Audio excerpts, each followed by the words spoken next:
नमस्कार, स्वागत आहे तुमचं कृषी जागरण मध्ये पॉवर्ड बाय स्टील इंडिया आणि मी प्रतीक्षा काकडे। पाहूया बातम्यांचा वेगवान आढावा। त्याआधी नजर टाकूया आजच्या टॉप हेडलाईन्सवर। राज्यात किमान तापमानात चढउतार होण्याची शक्यता। ऊसतोड मजुरांच्या प्रश्नासाठी पंकजा मुंडे उतरणार रस्त्यावर। केंद्र सरकार बाजारभावाने तूर खरेदी करणार। कापसाला मिळतोय हमी भावापेक्षा कमी दर। कांदा निर्यात बंदीचा शेतकऱ्यांना 1200 कोटींचा फटका। होऊया या संदर्भात सविस्तर बातमी। गेल्या काही दिवसांपासून देशातील हवामानात सातत्याने बदल होत आहे। देशातील काही भागांमध्ये सध्या मुसळधार पाऊस सुरू आहे, तर काही ठिकाणी थंडीची लाट आली आहे। याचा परिणाम म्हणून आपल्या महाराष्ट्रात देखील काही ठिकाणी किमान तापमान कमी झाले आहे, तर काही ठिकाणी किमान तापमानात वाढ झाली आहे। राज्यात किमान तापमानात वाढ होत असली तरी देखील राज्यात अद्यापही गारठा कायम आहे। उत्तर महाराष्ट्रात पारा 10 अंशाच्या खालीच आहे आणि त्यासोबत राज्याच्या किमान तापमानात चढ उतार होण्याची शक्यता आहे। विदर्भात गारठा कायम राहण्याची तर उर्वरित राज्यात किमान तापमानात काहीशी वाढ होण्याची शक्यता हवामान विभागाने वर्तवली आहे।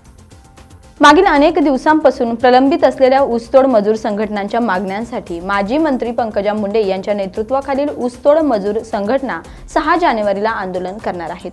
तर ऊसतोड मजुरांच्या आणि मुकादमांच्या मागण्यांसाठी हे आंदोलन केलं जाणार आहे आणि या मागण्यांबाबत साखर संघाला 5 जानेवारीपर्यंत मुदत दिली आहे। जर त्यापर्यंत त्यांच्या मागण्या मान्य झाल्या नाही तर त्यानंतर 6 जानेवारीला आंदोलन सुरू करण्यात येणार असून स्वतः पंकजा मुंडे आंदोलनात सहभागी होणार आहेत। पंकजा मुंडे यांच्या नेतृत्वाखाली असलेल्या 5 ऊसतोड मजूर संघटना या 6 जानेवारी नंतर आता प्रलंबित मागण्यांसाठी रस्त्यावर उतरणार आहेत। या आंदोलनामध्ये स्वतः पंकजा मुंडे सहभागी होणार आहेत आणि त्यामुळे त्या आंदोलनात सहभागी झाल्याने त्यांच्या मागण्या मान्य न झाल्यास महाराष्ट्रातला एकही साखर कारखाना चालू देणार नाही असा इशारा ऊसतोड मजुरांच्या संघटनेच्या वतीने देण्यात आला आहे। या संदर्भात पंकजा मुंडे यांच्यासोबत सर्व संघटनांनी चर्चा केली आहे आणि त्या चर्चेनंतर ऊसतोड मजूर संघटनेच्या पदाधिकाऱ्यांनी बीडमध्ये पत्रकार परिषद घेत आपली भूमिका स्पष्ट केली आहे। तर बघूया नेमकं ऊसतोड मजुरांच्या काय मागण्या आहेत आणि त्या मान्य होतील का नाही। तर ऊसतोडणीसाठी मजुरांना देण्यात येणाऱ्या दरात दुप्पट वाढ करण्यात यावी ही देखील एक मागणी आहे। त्यासोबतच मुकादमांच्या 19% 35% कमिशन देण्यात यावे।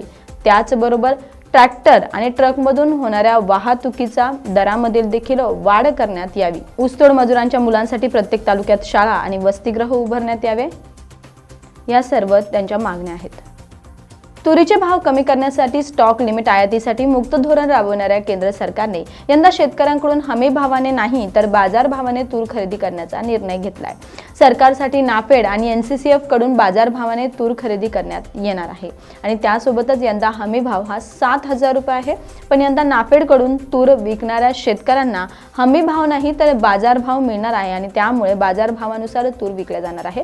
खुल्या बाजाराचा आढावा घेऊन नाफेड कडून रोज त्यांचे भाव जाहीर करण्यात येणार आहेत आणि तोच भाव शेतकऱ्यांच्या तुरीला देण्यात येणार आहे। नाफेडच्या वतीने PSF योजनेअंतर्गत पणन महासंघांच्या संस्थांकडून तूर खरेदी करण्यासाठी जिल्ह्यातील 3 केंद्रांना परवानगी मिळाली आहे आणि विशेष म्हणजे शासन यंदा प्रथमच हमी भावात नव्हे तर बाजार भावात तूर खरेदी करणार असल्याने शेतकऱ्यांना निश्चितच त्याचा लाभ होणार आहे आणि त्यासोबत शासनाने आता खरीप कडधान्य आणि हमी भावापेक्षा बाजार भावाने खरेदी करण्याचा निर्णय घेतलाय। तुरीचा हमी भाव शासनाने 7,000 रुपये प्रति क्विंटल जाहीर केलाय। बाजारात मात्र तूर 8,000 रुपयांपेक्षा जास्त भावाने खरेदी केली जात आहे आणि शेतकऱ्यांच्या खरेदीसाठी नोंद झाली असेल तर नवीन शेतकऱ्यांना मात्र आधार कार्ड, अचूक बँक खाते आणि त्यासोबत ऑनलाईन पीक पेरा असलेला उतारा जोडणे देखील आवश्यक असणार आहे। यावर्षी नाफेड दररोज बाजारभाव सकाळी खरेदी केंद्रांना कळवेल, त्याच दराने तूर खरेदी केली जाईल आणि त्यामुळे जास्तीत जास्त शेतकऱ्यांची नोंद करून या योजनेचा लाभ घ्यावा असे आवाहन करण्यात आले।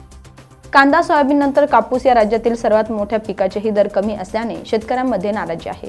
प्रति क्विंटल मागे शेतकऱ्यांना 200 ते 500 रुपयांचा तोटा सहन करावा लागत असून हमी भावापेक्षा कमी दरात कापसाची खरेदी केली जात आहे। मागच्या 1 महिन्यापासून कापसाचे दर उतरले असून थेट 7,000च्या खाली आलेत। दरम्यान लांब धाग्याच्या कापसाला केंद्र सरकारकडून 7,020 रुपयांचा हमी भाव देण्यात आलाय, तरी सुद्धा हमी भावापेक्षा कमी दरात कापसाची विक्री शेतकऱ्यांकडून होत आहे। केंद्र सरकारने कापसाच्या गाठी आयात केल्यामुळे आणि आंतरराष्ट्रीय बाजारातील स्थिती कापसाचे दर पाडण्याला कारणीभूत असल्याचं मत तज्ज्ञांनी व्यक्त केलं।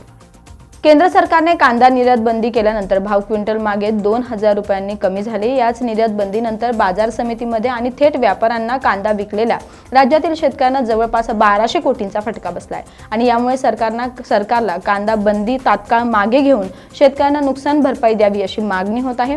8 डिसेंबर ते 25 डिसेंबर या काळात राज्यातील बाजारात जवळपास 6 लाख टन म्हणजे 60 लाख क्विंटल कांद्याची विक्री झाली आहे आणि क्विंटल मागे 2,000 रुपये टनामागे 20,000चा शेतकऱ्यांना भाव पडल्याने फटका बसलाय। निर्यात बंदीनंतर 17 दिवसांमध्ये शेतकऱ्यांना तब्बल 1200 कोटींचा फटका बसलाय अशी माहिती नाशिक जिल्हा व्यापारी असोसिएशनचे प्रमुख खंडू काका देवरे अध्यक्ष खंडू काका देवरे यांनी दिली। तर बुलेटिनमध्ये वेळ झाली इथेच थांबण्याची। अशाच कृषीच्या वेगवान बातम्या पाहण्यासाठी आणि नवनवीन व्हिडिओ पाहण्यासाठी कृषी जागरण मराठी चॅनलला सबस्क्राईब करायला मात्र विसरू नका। नमस्कार।